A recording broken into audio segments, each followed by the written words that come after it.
Ei se mitään. Tänä vuonna on kulunut 200 vuotta kahden stadilaisen merkkimiehen födaamisesta. Ja kumpikin gründas sellaisen Cliffan firman, jotka on tuonut stadiin sellaista mannermaista doftista jo 1800-luvut lähtien. Ketä ne oli? Mennään tsiigaan. Anna mennä. Lübeckissä födas 200 vuotta sitten Georg Franz Stockmann, kun flyttas duunin perässä tänne Härkään. Esäksi se lisäsi Nuutajärven glasareihin. Mut sit se lykäs tonne Senaatin tortsille Mullin Stylin handelin, mihin se rokas sitten vakeata roinaa ja krääsää ympäri Eurooppaa. Se oli uusinta hottia, että hengissä aikaa siellä läppii sitä krääsää.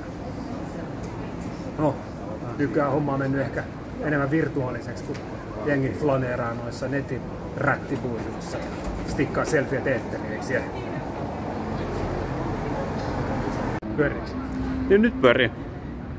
Fredrik Edvard Ekberg födas 200 vuotta sitten. Se oli paljasalkaisia stadilaisia. Se oli baikuri ja menestyi silleen, että kohta sillä oli jo oma pulipykkä tuolla Aleksilla.